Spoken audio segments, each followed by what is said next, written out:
नमस्कार दर्शकवृन्द, यहाँहरूलाई हार्दिक स्वागत गर्न चाहन्छु। म नवराज तानुक। यो हो टेलिभिजनको यो विशेष कार्यक्रम निर्वाचन विशेषमा हामी छौँ र निर्वाचन विशेषमा पछिल्लो मत रुझान र मत परिणामको जुन विषय यतिखेर चर्चाको विषय बनेको छ र सबैले यतिखेर मत रुझान र मत परिणामबाट एउटा विश्लेषण गर्न थालेका छन् कि वास्तवमै गठबन्धनले कसलाई फाइदा कसलाई घाटा र पछिल्लो समयको यो निर्वाचन जसरी थिए कयौँ एजेन्डाहरू थिए, एमसीसीका मुद्दाहरू, खास गरी देशमा विकास निर्माण हुन सकेन, महँगी भ्रष्टाचारका विषयहरू थिए। यी मेजर दलहरूको विकल्प खोजिन्छ कि भन्ने अपेक्षा थियो, तर जनताले यिनै दललाई चाहिँ टीका लगाएको जस्तो अर्थात् अभिमत दिएको जस्तो देखिरहँदा यिनै दलहरूको पछि आम जनताको जनलहर किन देखियो? आज यिनै विषय र खास गरी यो मत रुझान मत परिणामले चाहिँ दिन खोजेको सन्देश के हो? यससँगै अब के दलहरू यसैमा रुमलिन्छन्, यसैको चाहिँ वरपर आलोचनामै घुम्छन् या लगतै आउने संसद र प्रादेशिक निर्वाचनको चाहिँ चुनावमा चाहिँ होमिन्छन्? खास गरी मधेसवादी दलहरूको चाहिँ अवस्था अत्यन्तै नाजुक बनेको छ। महन्त ठाकुरको पार्टी यतिखेर खोज्नुपर्ने अवस्था, टर्च बाल्नुपर्ने अवस्थामा किन पुग्यो लोसपा? र त्यसै गरी उपेन्द्र यादवको पार्टी केही छिटफुट ठाउँमा जिते पनि अहिले पनि मधेसमा अस्तित्वको रूपमा देखिएको छ। तर सीके राउत जसरी चर्चामा आएका थिए भ्रष्टाचार विरुद्ध केही गर्छु भन्ने, तर उहाँको अहिले पनि अवस्था देखेन। तर मधेसमा यतिखेर रमेश खरेलको पार्टी भने एउटा ओडा जितेको छ। कयौँ ठाउँमा चाहिँ यतिखेर राप्रपाको बलियो अवस्था देखिएको छ। खास गरी गठबन्धनमा चाहिँ काङ्ग्रेस पहिलो पार्टी र यतिखेर माओवादीलाई पनि अत्यन्तै फाइदा देखिएको अवस्थामा एमाले विगतभन्दा अहिले कमजोर अवस्थामा देखिएको छ। यिनै विषय र पछिल्लो समय माधव कुमार नेपालले पनि आफ्नो विज्ञप्ति जारी गर्नुभएको छ। आज उहाँले बताइसक्नु भएको छ गठबन्धनमा धोका भयो, गठबन्धनमा चाहिँ काङ्ग्रेसलाई फाइदा भयो, हामीलाई फाइदा हुन सकेन भन्ने विषय छ। र खास गरी यो प्रारम्भिक मत परिणाम र मत रुझानलाई हेर्दा काठमाडौँमा मधेस मूलको चाहिँ बालेन शाह जसरी एकाएक चर्चामा आए, के उहाँले अब काठमाडौँको भविष्य कसरी निर्धारण गर्नुहोला, उहाँले अझै पनि के जित्ने सम्भावना छ या छैन? र खास गरी गठबन्धनको चाहिँ सबैभन्दा हेभी वेट र यतिखेर सबैको चर्चाको केन्द्रमा रहेको भरतपुर चितवन, जहाँ प्रचण्ड पुत्री रेणु दाहाल अहिले पनि लिड गर्नुभएको छ। 6600 बढी मतले उहाँ लिड गर्नुभएको छ, अग्रता कायम छ भने उहाँलाई निकटतम प्रतिद्वन्दी एमालेका विजय सुवेदीले पछ्याइरहनु भएको छ 64 मतसहित। त्यसै गरी बालेन शाहले 11632 मत ल्याएर लिड गर्नुभएको छ भने उहाँका निकटतम प्रतिद्वन्दी एमालेका केशव स्थापित यतिखेर 6259 अर्थात् 6259 र त्यसै गरी सिर्जना सिंह गठबन्धनको साझा उम्मेदवारले 5486 मत ल्याएर उहाँले पछ्याइरहनु भएको छ। प्रारम्भिक यो अवस्था हेर्दाखेरि काङ्ग्रेस अहिले पनि यो देशको लार्जेस्ट पार्टी हुने अवस्थामा पुगेको छ, एमाले दोस्रो र माओवादी तेस्रो। यिनै विषयमा कुराकानी गर्दैछौँ राजनीतिक विश्लेषक, विशेष गरी यो चुनावी मत रुझान र चाहिँ आउँदै गरेको मत परिणाम र दिन खोजेको राजनीतिक सन्देश के हो, यिनै विषयमा देवेश शाह आज हामीसँग हुनुहुन्छ। उहाँलाई म वेलकम गर्न चाहन्छु। नमस्ते, वेलकम, यहाँलाई स्वागत छ झाजी। धन्यवाद। आराम हुनुहुन्छ? ठिक छ। प्रारम्भिक मत परिणाम र रुझानहरू हेर्दाखेरि एउटा सिनेरियो लगभग क्लियर देखिएको छ। अब केही छिटफुट बाँकी छ, 1-2 दिनमा अब यो डिक्लेयर सबै भइसक्नेछ। यो निर्वाचनको परिणाम र यसको सन्देश के पाउनुभयो तपाईँले? स्पेसली तपाईँले देखेको यो निर्वाचन आइरहँदा पनि एउटा एक्सपेक्टेसन थियो होला, एउटा प्रेडिक्सन तपाईँले गर्नुभएको थियो यो हुन्छ है यो चुनावमा, र अहिले मत परिणाम र यसको परिणामबाट तपाईँले पाएको सन्देश के हो? नवराजजी, यो काङ्ग्रेसको सबभन्दा बढी सिट आउने तपाईँले चर्चा गर्नुभएकै हो। पछिल्लो संसदीय निर्वाचनमा पनि सबभन्दा बढी मत काङ्ग्रेसले प्राप्त गरेको थियो, 36.5%। एमाले र माओवादीको मत एक ठाउँमा पोल भएको कारणले 28% एमाले र करिब 14% माओवादी। त्यो पपुलारिटी भनेको समानुपातिक भोट होइन, त्यो समानुपातिकमा रिजल्ट देखियो, तर प्रत्यक्षमा पनि त भोट त हाले नि। एमालेलाई माओवादीले सपोर्ट गरे, माओवादीको उम्मेदवारलाई एमाले भोट सेकेन्डमा देखिएको कारणले गर्दा होइन। त्यसले गर्दा त्यो 43% भोट एक ठाउँमा पोल भएको कारणले प्रत्यक्ष निर्वाचनमा हामीले नेकपाको धेरै सिट देख्यौँ। त्यसको पछाडि कारण त्यो थियो जबकि सबभन्दा बढी भोट त्यति बेला पनि नेपाली काङ्ग्रेसले नै प्राप्त गरेको थियो। र यसपालिको निर्वाचनमा मैले पहिले पनि यही फ्लोरमा आएर हिन्ट्स गरेको थिएँ कि गठबन्धनमा नजाँदा नेपाली काङ्ग्रेसलाई बढी लाभ हुनेछ, किनभने माहौल नै त्यस्तो बनिसकेको थियो। वामपन्थीहरूले गरेका बाचा पुरा गर्न सकेनन्। पार्टीलाई एकीकृत गर्छु, एकीकृत गरेर 5 वर्षसम्म सञ्चालन गर्छु, स्थायित्व दिन्छु, त्यो केही पनि गर्न नसकेपछि त्यसको रिपल्सन भनौँ, त्यसको प्रतिक्रियाको रूपमा काङ्ग्रेसतिरै अब जन्म जाने अवस्था थियो। तर एउटा कुरा यसपालिको के देखिन्छ भने सत्ता र शक्ति प्रयोग गर्न नसक्ने ठाउँमा दलहरूप्रति आक्रोशित अभिव्यक्ति पनि देखिरहेछौँ हामी। जस्तो जनमत मार्फतै हुन्छ यी कुराहरू। जस्तो अब तपाईँले चर्चा गर्नुभयो, काठमाडौँकै चर्चा गर्नुभयो। अब काठमाडौँको रिजल्टलाई काठमाडौँमा जे अहिले भइरहेको छ, जे मत परिणाम आइरहेको छ, अब रुझान एक प्रकारको रुझान आइसकेको छ। त्यसले एउटा ट्रेन्ड देखाइसक्छ। अब यसलाई पल्टाउने कुनै प्रयासले धेरै ठुलो गम्भीर परिणाम दिन सक्ने छ। अब यसलाई सीधा साधारण भाषामा भनौँ भने जनआक्रोशको अभिव्यक्ति हो। तर मेरो अलिक फरक पनि बुझाइ के छ भने वामपन्थीहरूले मार्क्स, माओ, एङ्गल्स, लेनिन इत्यादिका सिद्धान्तहरू नेपालमा त बौद्धले जनवाद नै भनौँ न, होइन, इत्यादिका सिद्धान्तहरू कण्ठ पारेका छन्, लगातार बोलिरहेका हुन्छन्। तर एङ्गल्सको एउटा थ्योरी छ कि प्रतिभाको अभिव्यक्ति गरिरहनुपर्छ, प्रकृतिलाई आवश्यक परेको बेला त्यसले प्रयोग गर्छ। जस्तो तपाईँलाई म स्मरण गराउँछु, बाबुराम भट्टराई 81 लोकप्रिय भएका थिए नेपाली राजनीतिमा, जबकि उहाँको प्रभाव त्यति बेला पनि, जति बेला उहाँ प्रधानमन्त्री हुनुभयो त्यति बेला पनि उहाँसँग जनमत पनि थिएन र पार्टीमा पनि उहाँको दरो उपस्थिति थिएन। तर लोकप्रियता 81 बढेर गयो, किनभने काठमाडौँमा सडक फराकिलो आवश्यक थियो, केही यस्ता मुद्दाहरू थिए जसको निर्णय हुनु जरुरी थियो। प्रकृतिले उहाँलाई पिकअप गरे, अवसर दिए, त्यो सबै भयो। अहिलेको काठमाडौँको सबभन्दा ठुलो आवश्यकता, आखिर भक्तपुर र ललितपुरमा त परिवर्तन भएन हो त, किन? जनमतको आक्रोश त्यहाँ छैन, जनमत यही जनमत हो नि, तर त्यस्तो भएन। किनभने ललितपुर र भक्तपुरमा त्यहाँको स्थानीय निकायका प्रतिनिधि, जनप्रतिनिधिले जे गर्नुपर्ने काम थियो त्यही गरे, तर काठमाडौँमा चुके। काठमाडौँको जनताका लागि दुईटा विषय ठुलो महत्त्वको थियो, फोहोरको व्यवस्थापन र ट्राफिक व्यवस्थापन र खानेपानी। होइन, खानेपानी त छँदैछ, त्यो त एउटा जेनरल हो, र पुरातात्विक सम्पदाको संरक्षण। यो भावनात्मक कुरासँग जोडिएको विषय थियो। बालेन शाहले त्यसलाई एड्रेस गर्ने कुराहरू ल्याए, जसलाई खासै कसैले वास्ता गरेनन्, प्रकृतिले गरे, पिकअप गरिहाले। 81 तपाईँ हेर्नुहोस् न, बालेन शाहप्रति 81 एक प्रकारको स्नेह जागेको अवस्था छ। जसले पनि बालेन शाहलाई भोट दिन्छु भन्ने सोचका साथ अगाडि आए। सिंगल भोटिङ भएको छ ब्यालेट पेपरमा, बालेन शाहलाई भोट दिएर बाँकी ब्ल्याङ्क पनि गरेछ। ब्ल्याङ्क किन गरिएको छ भने भोटरलाई बालेन शाह अलावा छुट दिएको भए त्यहाँ कन्फ्युज हुन सक्ने अवस्था हुन सक्थ्यो। त्यो कन्फ्युजनै नहोस् भनेर राम्रो क्याम्पेनिङ गरिएको पनि देखिन्छ। अर्थात् बालेन शाहसँग कुनै न कुनै एउटा टिम छ, जुन टिम अहिले फ्लोरमा देखिन्न, तर त्यो टिम छ। यदि छैन भने त्यसरी क्याम्पेनिङ कसले गरेको हो त? एउटा भोट मात्र दिने, एउटा भोट ब्ल्याङ्क राख्न भनेको अर्थ के हो भने मत पनि बदर नहोस्, कन्फ्युजन पनि नहोस्, कुनै कन्फ्युजन नहोस्। किन सबै त दलसँग आबद्ध छन्, ट्रेडिसनली दलहरूलाई मतदान गरिरहेछन् भोटरहरू। यसपालि पनि हामी यहाँ हेर्छौँ भने अब सिटको हिसाबले अहिले फरक छ, मत परिणाम आएपछि ग्रस भोटिङको प्रतिशत हामी निकालौँला। अब अहिलेको हेर्दा यसो काङ्ग्रेसको करिब करिब 39% सिट आइरहेछ, जितेको र बहकिएको अग्रता हेर्दा। एमाले चाहिँ 26%मा छ, माओवादी स्ट्यान्ड स्टिल छ, जो 14-15% थियो त्यही छ। एकीकृत समाजवादी 3%मा छ। एमालेका नेताहरूले सुरुमा क्लेम गरेको थिए यो कुरा, 28% उनको भोट छ, जसमा उनले क्लेम गरेको थियो कि माधवजीले पार्टी पढ्दा 3% लिन्छ, 3% करिब करिब आइरहेछ। जसपाको 4.5% आइरहेछ ग्रसमा, नेसनल लेभलमा, जबकि उसको मधेसमा करिब करिब 18-19% भोट आइरहेछ। अब तपाईँलाई के लाग्न सक्छ भने जसपाले त आफ्नो उपस्थिति देखायो, तर यहाँ हामीले एउटा कुरा के विश्लेषणमा बुझ्नुपर्छ भने अहिले आजको जसपामा राजपाको ठुलो सेयर छ इन्क्लुड भएको।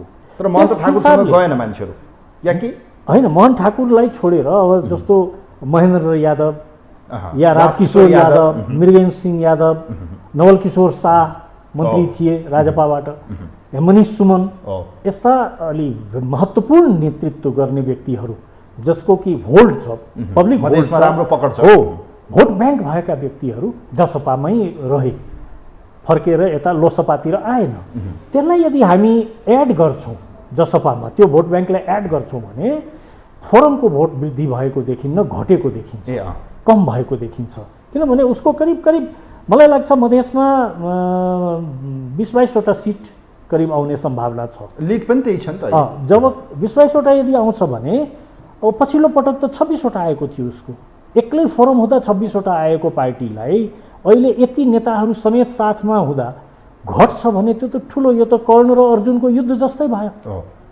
अब लोकसभाको कुरा गर्ने हो भने लोकसभालाई पनि करिब करिब 10-12वटा सिट आइरहेको छ। उसको 1.5% भोट ग्रसमा देखिन्छ नेसनल लेभलमा, जबकि उत्तर मध्य प्रदेशमा मात्रै लडेको छ, बाँकी ठाउँ साङ्केतिक रूपमा लुम्बिनीमा छ अथवा 1 नम्बरमा।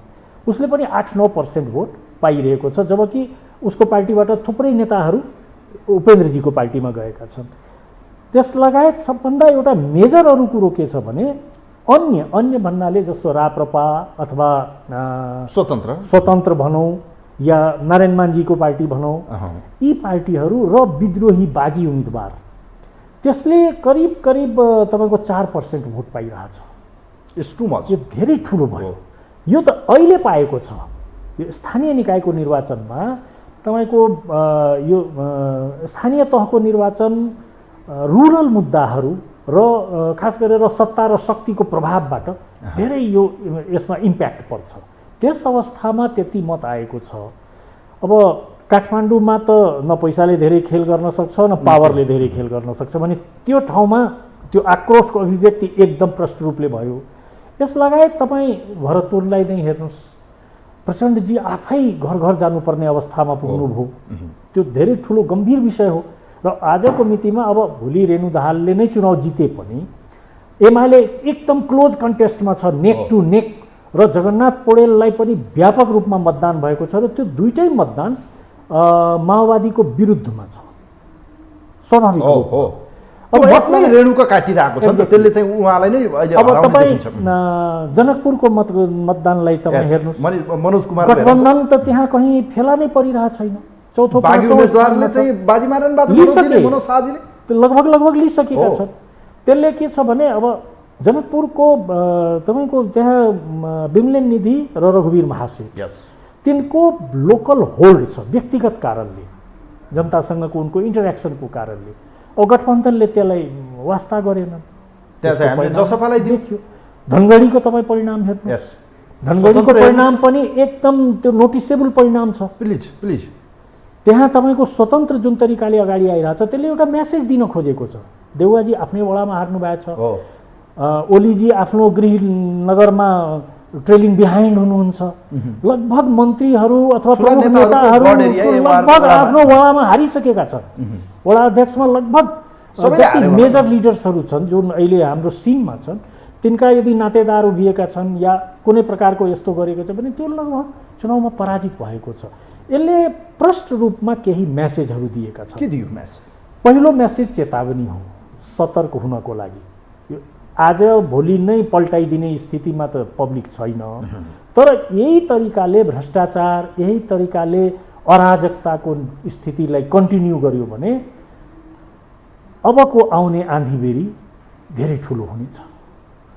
अब युवालाई त्यो पुराना थ्योरीहरू, जेल काटेको विषयलाई लिएर पेन्सन पट्टा खाने कुराहरू अथवा त्यति बेलाका गरिएका कामका एवजमा आफू र आफ्ना परिवारलाई प्राप्त गर्न सक्ने सुविधाहरू, आजको युवा त्यसको लागि तयार छैन। त्यो खाडीमा त्यत्रो गर्मीमा त्यत्रो दुर्दशा भोगेर 2 पैसा कमाएर आएका युवाले कसैको छोराछोरीलाई जिताइदिनको लागि मतदान गर्ने छ। एउटा कुरा नि झा सर, यो स्थानीय तहको निर्वाचनमा मेजर रूपमा यसमा कुन भनौँ न, खास गरी यसमा चाहिँ विषयवस्तुले चाहिँ बढी प्रभाव गर्यो? जस्तो हामीले कोभिड पनि हेऱ्यौँ होइन, भ्रष्टाचार पनि बढी छ, विकास पनि केही न केही गरेको हुनुहुन्छ उहाँहरूले।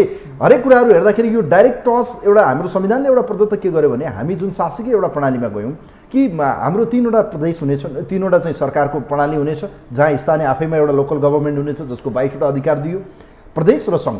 यो इलेक्सनमा के कुराले चाहिँ प्रभाव पार्यो? जस्तो अहिले हामीले यत्रो भोग्दै पनि आयौँ नि त, त्यो त पीडा त जनताले बिर्सेको थिएन होला। अहिले पनि एमसिसी थियो, त्यसले काम गर्यो गरेन, कुन एजेन्डा या कुन जस्तो राजनीतिक दलका एजेन्डा त हामीले हेऱ्यौँ, स्वतन्त्रहरूलाई पनि मान्छेले हेरे, के कुराको चाहिँ बढी इम्प्याक्ट परेको देख्नुभयो यहाँले?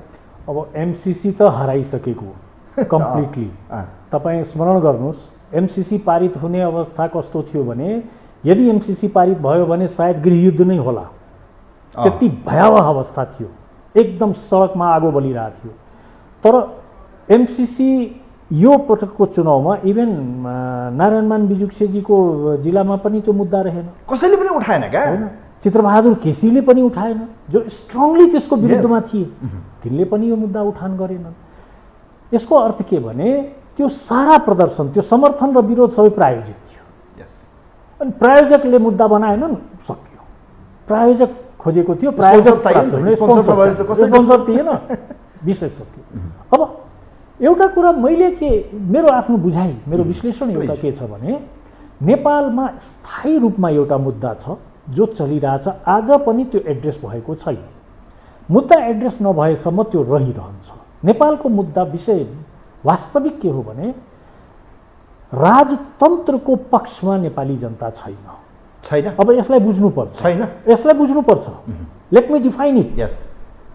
राजतन्त्र भन्नाले सोच, राजा या व्यक्ति होइन, त्यो सोच, म जे बोल्छु त्यही हुनुपर्छ, शासकीय प्रवृत्ति, मोनोपोली प्रवृत्ति।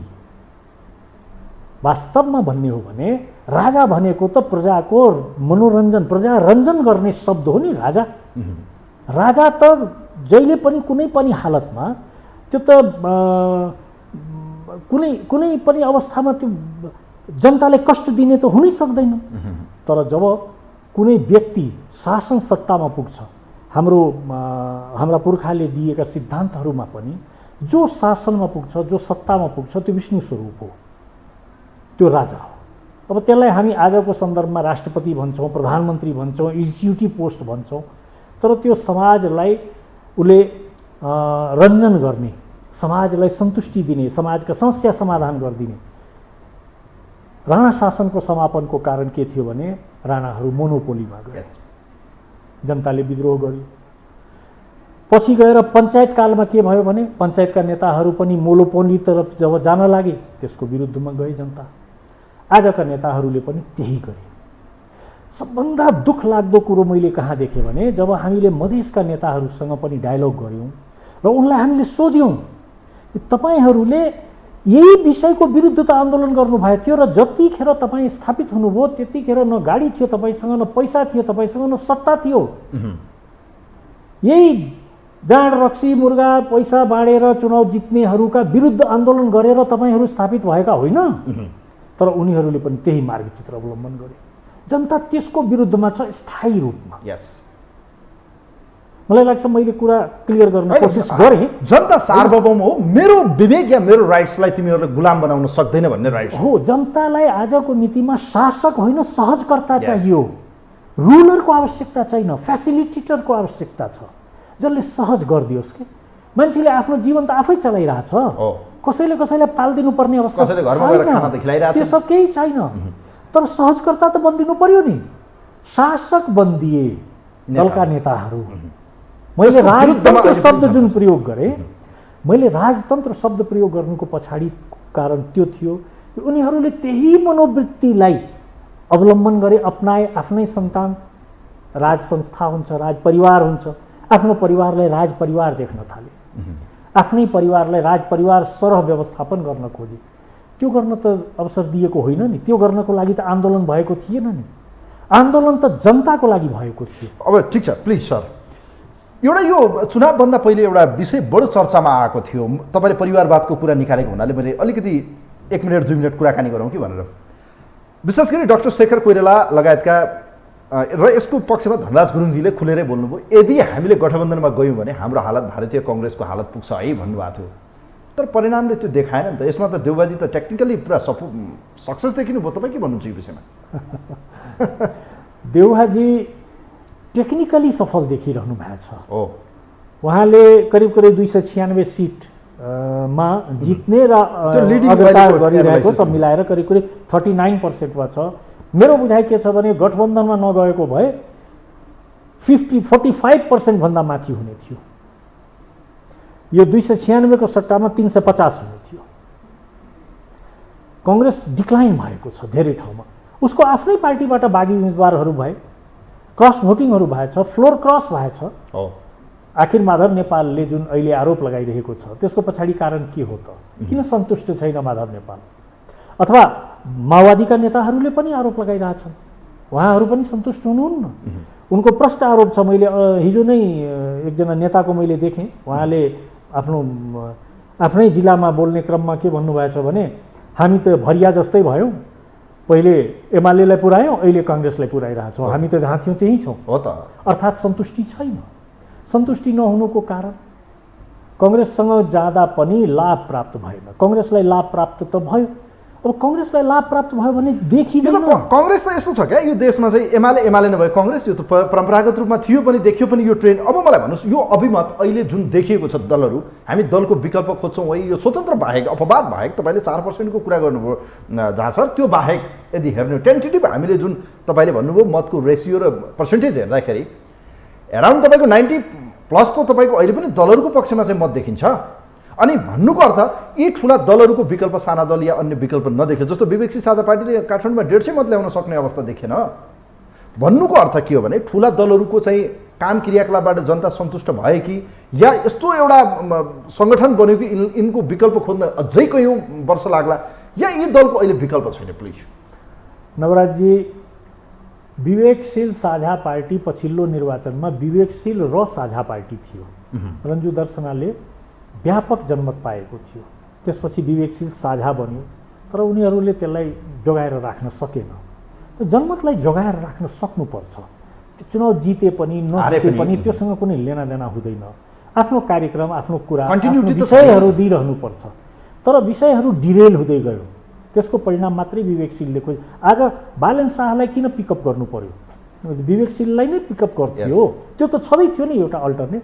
र तपाईँले एउटा प्रश्न उठाउनु भयो कि जनमत त अहिले पनि दलहरूकै पक्ष, ठुलो दलहरू अझ साना कहाँ हो, ठुला। मैले एकछिन अघि कुरा राखेको थिएँ कि सत्ता र पैसाको सामर्थ्य नचल्ने ठाउँहरूमा प्रत्यक्ष रूपमा जनाक्रोश अभिव्यक्त हुन सकेको छ, तर नेपाली भूगोल अथवा नेपाली जनताको बसोबास, त्यो रुरल एरियाज, त्यो ग्रामीण बसोबास, त्यस्ता आज पनि सत्ता, शक्ति, पैसा त्यसले त निर्णायक काम गर्छ।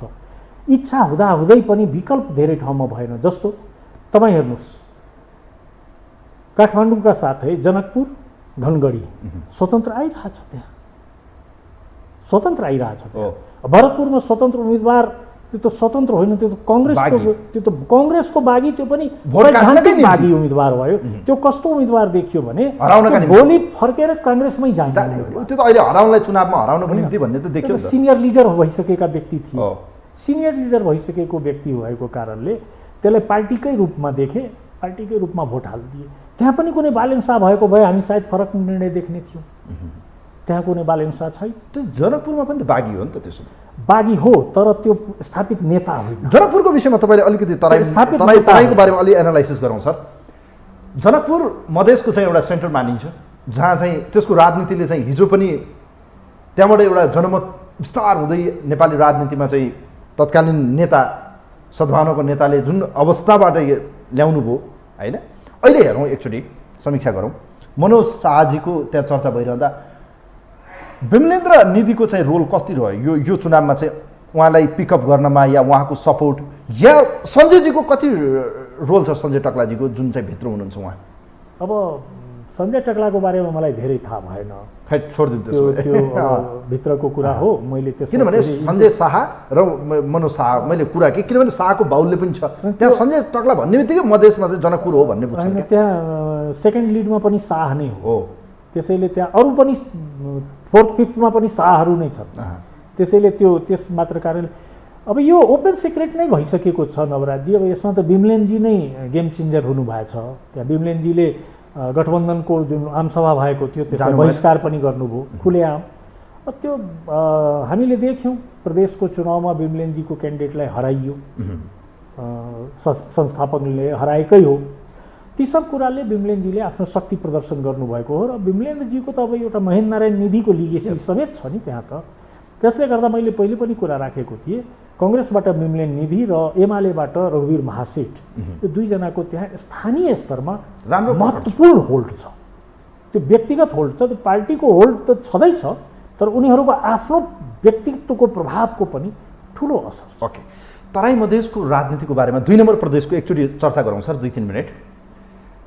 काङ्ग्रेस एकपटक फेरि खस्केको थियो मधेसमा, फेरि एकाएक उठेको जस्तो देखिन्छ। यो निर्वाचनमा तराईमा को बलियो देखियो, को कमजोर देखियो सर तपाईँको विश्लेषण? किनभने काङ्ग्रेस भन्ने बित्तिकै एउटा चाहिँ तलाउको पानी जसरी जमिरहेको हुन्छ त्यस्तो थियो भनिन्थ्यो कुनै बेला चाहिँ एउटा कङ्ग्रेस कहीँ हो भने तराई हो भनिन्थ्यो 2 नम्बर प्रदेश या मध्य प्रदेशमा चाहिँ कङ्ग्रेसलाई चाहिँ एउटा आस्थाको रूपमा र त्यहाँ अहिले पनि सपोर्टरहरू र उहाँहरूको क्रियाशील सदस्य राम्रो हुनुहुन्छ।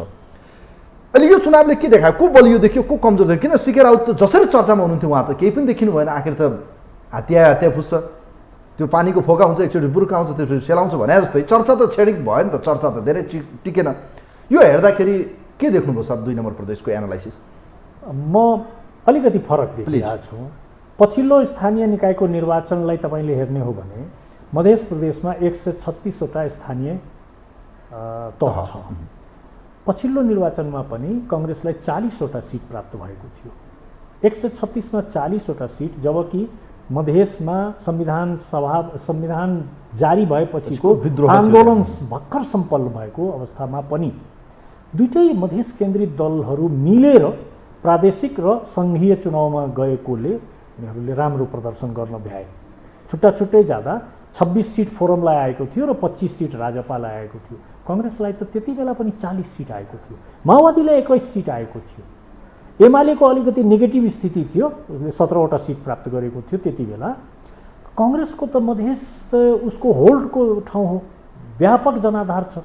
कङ्ग्रेसलाई अरूले हराउँदैन, कङ्ग्रेसलाई कङ्ग्रेसीले नै हराउँछ जहिले पनि, अरू कसैले कङ्ग्रेसलाई हराउँदैन। कङ्ग्रेसको भोट ब्याङ्क सुरक्षित छ, तर उनीहरू आपसमा उनको अन्डरस्ट्यान्डिङै हुँदैन, सही क्यान्डिडेट दिन सक्दैन। त हामीले यसपटक पनि निर्वाचनमा देखिरहेछौँ, कतिपय ठाउँमा त उसको जित्ने ठाउँहरूले गुमाउनु परेको छ सही क्यान्डिडेट नदिएर, उम्मेदवार सही नभएर। फेरि भर्खर अहिले महाधिवेशन सकेको थियो, महाधिवेशन सकेपछि त्यो महाधिवेशनको जुन पोलराइजेसन थियो त्यसको तुस त हामीले अन्तिम समयसम्म देख्यौँ नि। तपाईँले आफै भन्नुभयो कि गठबन्धन गर्नुहुन्छ हुँदैनमै विवाद रह्यो। यी विवादहरूका कारणको असर पनि त्यहाँ या पुरै सबै ठाउँमा गएको हो कङ्ग्रेसलाई, तर मधेसमा उसको होल्डमा खासै परिवर्तन आएको छैन। ओके, काठमाडौँमा चाहिँ टिकट वितरणमा परिवारवादको एउटा ट्याग लाग्यो जसले अहिले देखियो, तर काठमाडौँ बलियो अवस्थाबाट देखिन्थ्यो। हेर्नुहोस्, विगतको निर्वाचनमा पनि राजुराज जोशीजीले चाहिँ हेर्ने हो भने 46,000 मत ल्याएको देखिन्छ। उहाँको चाहिँ अब उम्मेदवार जो निकटतम अगाडि हुनुहुन्थ्यो विद्या सुन्दरले 64,000 मत ल्याएर उहाँले जित्नु भएको अवस्था छ। यो अहिलेको मत रुझान र यो हेर्दा कङ्ग्रेस काठमाडौँमा चुक्यो या चुकेन, यत्रो महागठबन्धन बनाउँदा पनि हालत त सिर्जनाजीको त कमजोर देखिन्छ। के लाग्छ तपाईँलाई? या अघि तपाईँले भने जस्तो अब एउटा क्रिया त बालनजीको छँदैछ। काठमाडौँको जुन अहिलेको मत परिणाम र हामीले रुझान देखिरहेछौँ, अहिले अब कोर एरिया के एरिया भन्दै हुनुहुन्छ उहाँहरूले, अब त्यसलाई चाहिँ यो ट्रेन हेर्दाखेरि त प्रत्येक घरबाट भोट गएको जस्तो देखिन्छ। काठमाडौँको एनालाइसिस सर तपाईँको के देख्नुभयो, के पाउनुभयो? कङ्ग्रेस कहाँ चुक्यो यहाँनिर? जस्तो हरिप्रभा खड्की हुनुहुन्थ्यो, यस्तो राम्रो चर्चा थियो त्यहाँ टिकट वितरणमा। आज मैले सुन्दैछु के अरे कङ्ग्रेसको नेता हाम्रो नेताले बोलिरहनु भएको छ, उहाँहरूले जुन अवस्थाबाट अहिले उहाँहरूले बोलिरहनु भएको छ, यसले के देखाएको छ? टिकट वितरणमै त्रुटि भएको देख्नुहुन्छ तपाईँ? होइन, त्यो अब त्यस विषयमा मैले गम्भीरतापूर्वक भन्ने अवस्था छैन। तर यहाँ मत परिणामको जुन चर्चा तपाईँले गर्नुभयो त्यो बालेन फ्याक्टरले धेरै कुरा यहाँ प्रभाव पारिरहेको छ। हामीले सिङ्गल भोटिङको चर्चा गऱ्यौँ, केवल मेयरमा भोट दिएर बाँकी सारा भोटलाई ब्ल्याङ्क राखिदिएको छ भोटरहरूले। धेरै ठाउँमा धेरै मत कस्तो गएको छ भने जसमा बालेनलाई मात्रै एउटा भोट दिएको छ, बाँकी पुरा ब्यालेट पेपरमा कसैलाई उपमेयर वडा कसैलाई मतदानै गरेको छैन।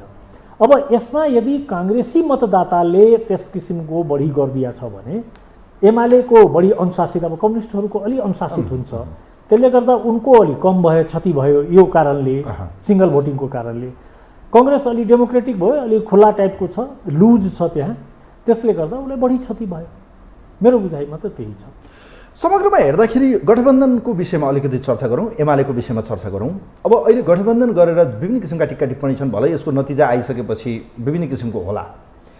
गठबन्धनले फाइदा कसलाई भयो, घाटा कसलाई भयो? अहिलेको चुनावबाट नाफा घाटाको पनि त कुरा गरिन्छ। हुन त यो व्यापार होइन, तर तथापि यसको क्यालकुलेसन टेक्निकली हेर्ने हो भने त रिजल्ट त फेरि हामी जति मठ्ठा गरे पनि आखिर निस्किने त त्यो नहुने हो। हेर्नुहोस्, मखन कति निस्क्यो भन्ने न हो। यो चुनावको नतिजा हेर्दाखेरि सर, यो जुन तपाईँले अघि तथ्याङ्क पनि दिनुभयो, चुनावी गठबन्धनबाट फाइदा कसलाई भयो, घाटा कसलाई भयो? चुनावी गठबन्धन गर्नु ठिक थियो या थिएन? Please sir.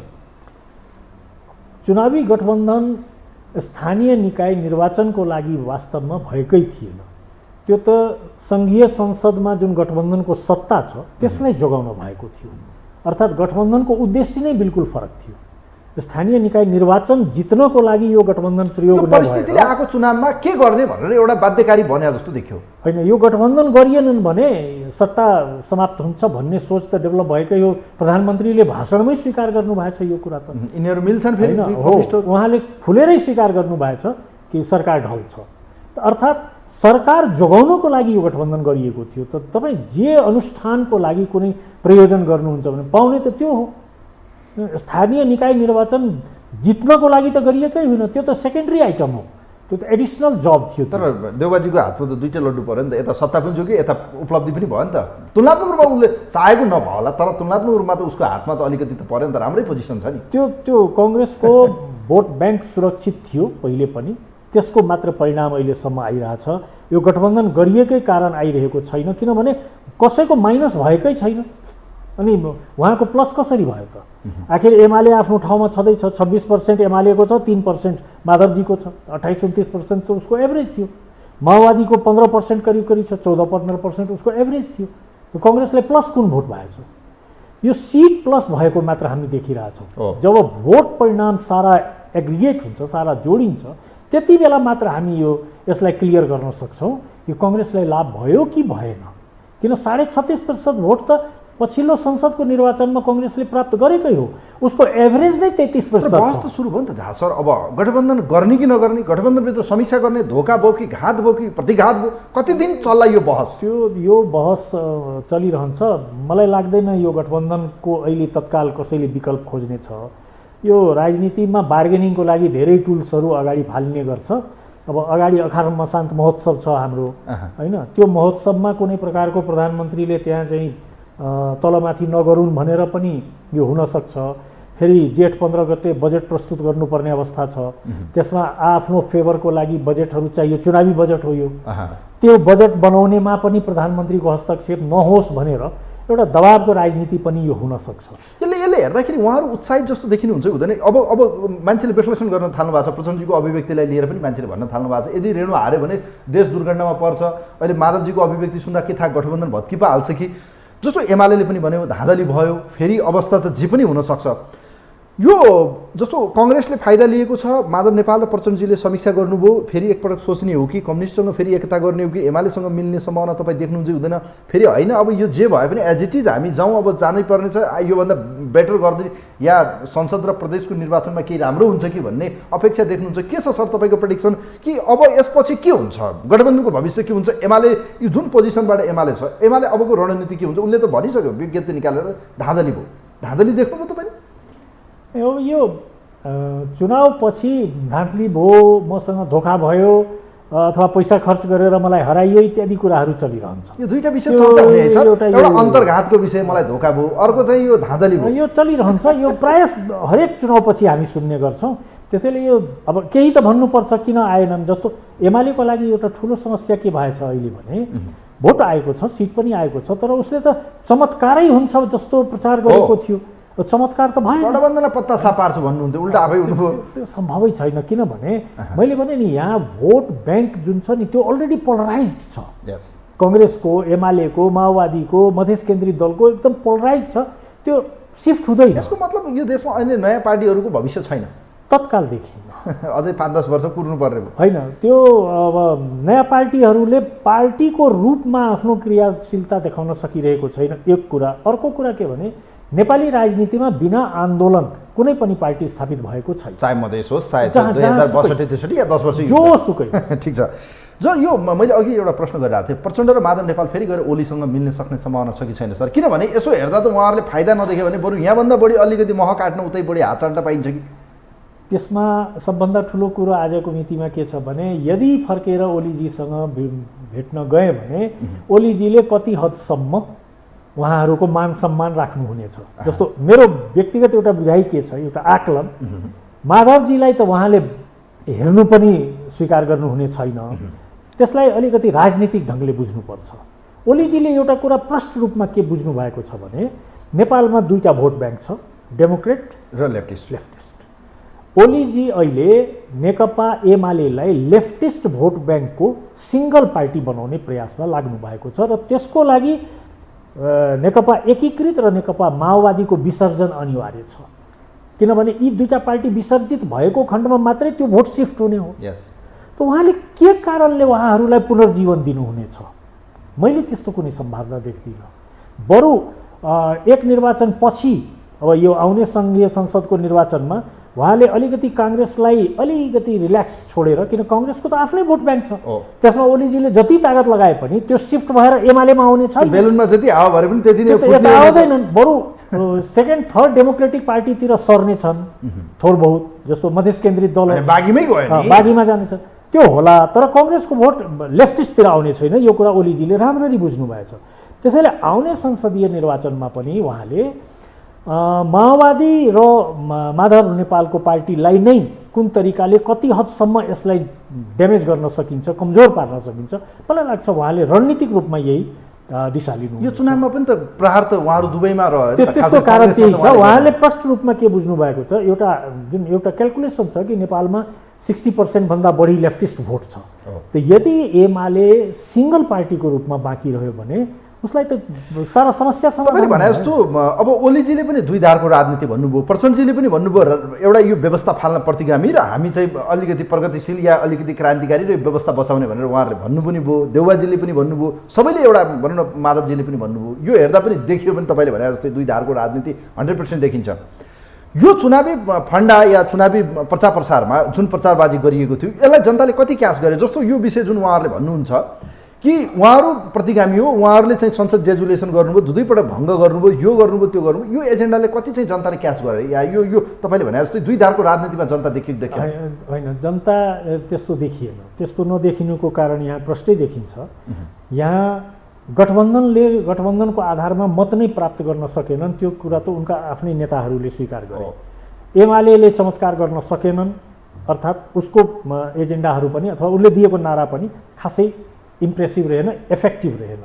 तर एउटा कुरा के छ भने अब प्रमुख राजनीतिक दलहरू देशलाई द्विदलीय प्रणालीतर्फ लिएर जाने प्रयासरत हुनेछन् भन्ने मेरो आकलन छ। सम्भवतः अब थ्रेसहोल्ड बढाएर भए पनि, किनभने ओलीजीले पनि द्विदलीय व्यवस्थाको तर्फ उहाँले बोलिसक्नुभयो अस्ति एउटा अन्तर्वार्तामा, र प्रचण्डले पनि जुन तपाईँले कुरा राख्नुभयो कि दुईटा उहाँले फ्याक्सन गर्नुभयो, यो एक प्रकारको के छ भने र मलाई लाग्छ यस विषयमा सम्भवतः अन्तर्राष्ट्रिय समुदायको पनि समर्थन रहनेछन्, किनभने यो स्थायित्वको लागि पनि देशको स्थायित्वको लागि 49-51 त चाहियो नि त हो। अब यो कस्तो हुन्छ भने एउटा डेमोक्रेटिक फोर्स एउटा लेफ्टिस्ट फोर्स सेन्ट्रल लेभलमा यो दुईटा पोल क्रिएट होस्, यो क्रिएट हुनु राष्ट्रको लागि पनि हितकारी हुनेछ र रिजनल फोर्सेसहरू बरु क्षेत्रीय राजनीतितर्फ यदि केन्द्रित भयो भने क्षेत्रीय विकासमा पनि डेभलपमेन्ट हुन्छ। अब जस्तो यहाँनिर एउटा कुरा गरौँ न, मैले यहाँ बडो महत्त्वपूर्ण विषय यहाँलाई उठाउँदैछु। जस्तो यो हाम्रो संविधानले एउटा व्यवस्था गरिदियो क्या, एब्सोल्युट मेजोरिटी नगरी यो अहिले कसैको पनि आउँदैन भन्ने जुन दलहरूले भनिरहनु पर्छ, हामीले पनि एनालाइसिस गर्छौँ। यो व्यवस्था रहेसम्म, यो संविधान रहेसम्म कुनै पनि एउटा दल र यो परिणामले पनि देखाउँछ र मतभारको जुन तपाईँले भन्नुभयो नि त रिजर्भ भएको छ, उहाँहरूको त भोट त फिक्स छ नि त, अहिले 39, 40, 42, 45 योभन्दा त माथि त जान सक्दैन। यसको अर्थ के हो भने कुनै पनि एउटा दलले स्पष्ट बहुमत ल्याउन सक्ने अर्थात् एब्सोल्युट मेजोरिटी ल्याउन सक्ने देखिन्न। यो अवस्थामा यो परिणामले पनि के देखाउँछ भने माधव नेपाल या प्रचण्डजीको पार्टी अहिले पनि निर्णायक शक्तिको रूपमा देखियो नि त यो परिणाम, तेस्रो निर्णायक शक्ति। अब प्रचण्डजीको भविष्य के? प्रचण्डजीको भविष्य अब उहाँ धेरै लामो समयदेखि एउटा पावर प्लेयरको रूपमा काम गरिरहनु भएको छ होइन।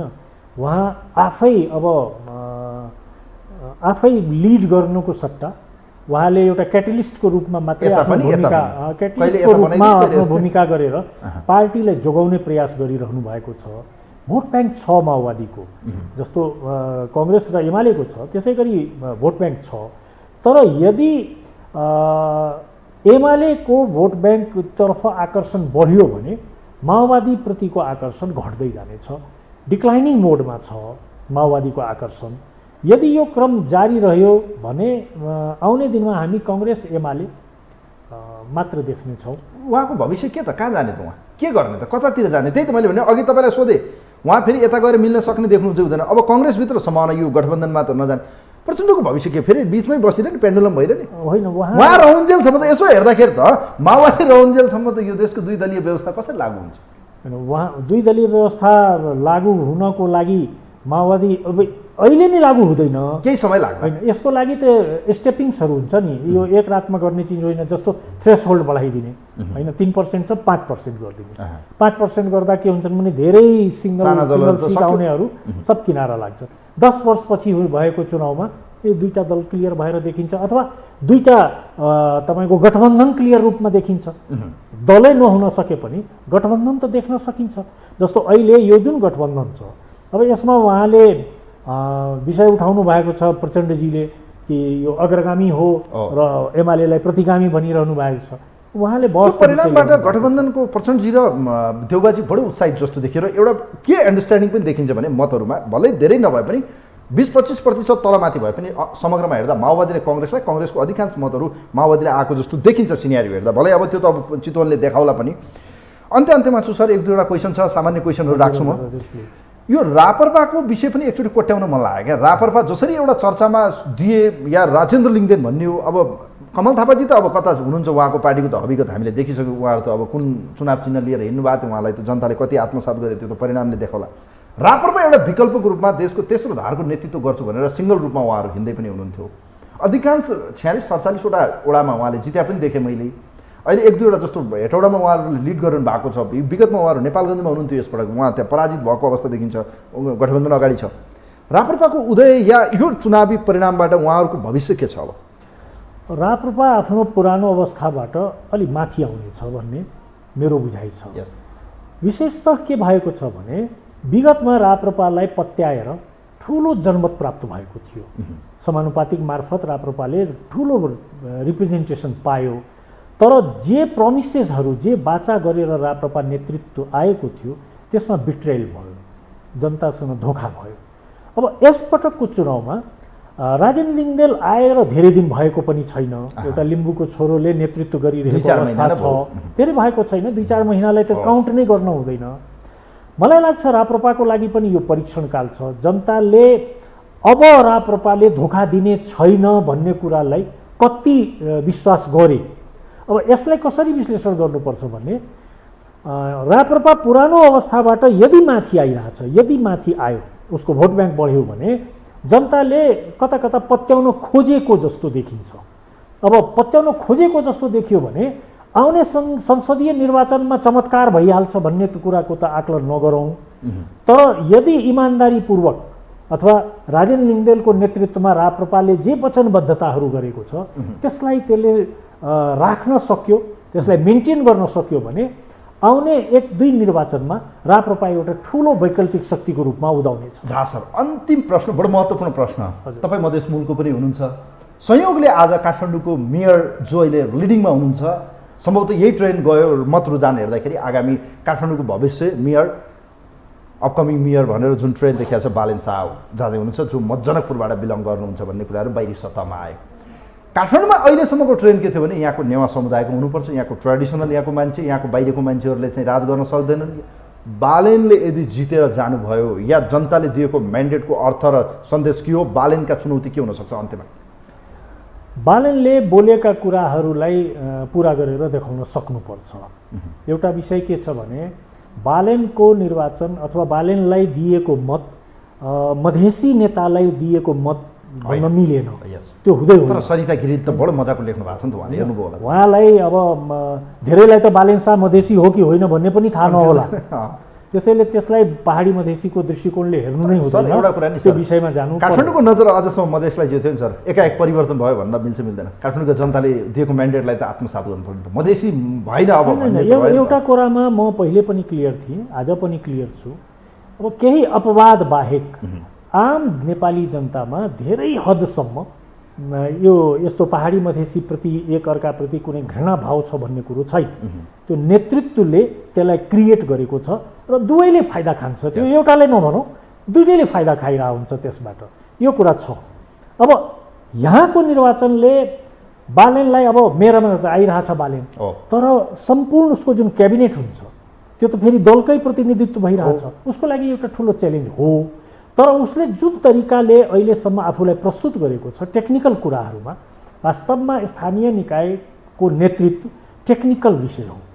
त्यो त्यहाँ नीति निर्माण हुँदैन, त्यहाँ कानुनहरूको खासै निर्माण गरिँदैन, सिम्पल कानुनहरू, त्यो नगर स्तरका कानुनहरू, राष्ट्रिय स्तरको नीति निर्माण अथवा परराष्ट्र नीति, अर्थनीति इत्यादि। मान्छेले भन्छन् जिते पनि बालेन सफल हुँदैन काठमाडौँमा भनेर भनिरहनु भएको छ। किशोर थापा के अरे हाम्रो किशोर पत्रकारजीले भनिरहनु भएको छ, किशोर नेपालजीले उहाँको त अभिव्यक्तिहरू सुनिरहनु भएको छ, यत्रो माओवादीले 10 वर्ष गरेर त भएन, उहाँले एक्लैले गर्न सक्नुहुन्छ भनेर भनिरहनु भएको छ।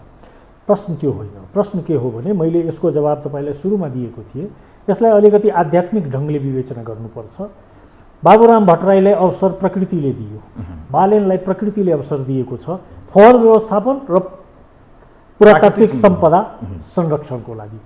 अब यदि प्रकृतिको यो निर्णय हो, यी मठ मन्दिरहरूको संरक्षण गराउने प्रकृतिको निर्णय हो, फोहोरको दुर्गन्धबाट आजित जनतालाई त्यसबाट मुक्ति दिलाउनुपर्छ भन्ने निर्णय प्रकृतिको हो भने त्यो निर्णयलाई बाधा गर्नेहरू समाप्त हुनेछन्, चाहे जसरी हो। 32वटा वडाबाट आउने जनप्रतिनिधिले सहयोग गर्छन् लाग्छ तपाईँलाई? गर्छ, किनभने आखिर यही त समस्या हो। बालेनले यदि उनीहरूले समर्थन गरेनन् भने भोलि बालेन मिडियामा जान सक्छ, भोलि बालेन आफ्नो प्रोग्राम लिएर तपाईँकै यही टेबलमा आएर मैले यस्तो यस्तो कार्यक्रम लिएर आउँदैछु, यो गर्न खोजेको छु, यो यो यो यो डकुमेन्ट्सहरू छ, मलाई गर्न दिइरहेको छैन भन्यो भने के होला?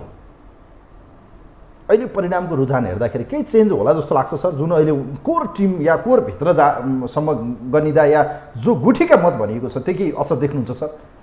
त्यो धेरै वडामा त्यस्तो छैन। अब गुठी भनौँ या जे भनौँ, अहिलेसम्म अब नेवारहरूको एरियामा काउन्ट नै भएको छैन भन्ने कुरो त छैन। मिक्स त छ नि? छैन, नेवारहरूको एरियाबाट पनि त भोटिङ पोल भएकै छ र त्यहाँबाट पनि भोट आएको छ। नेवारहरूले पनि भोट दिएको छ बालेनलाई। युथको भोट हो खास गरेर। चमत्कारै भयो सर योपालि काठमाडौँमा। यो जुन पेटी खोल्यो, जुन बुथको खोल्यो लिड। त्यसको कारण मैले निवेदन गरेँ सुरुमै, आक्रोशित अभिव्यक्ति, आम जनबोलीको भाषामा भनौँ भने आक्रोशित अभिव्यक्ति, आध्यात्मिक भाषामा भनौँ भने प्राकृतिक आवश्यक। हस्, थ्याङ्क यू सो मच।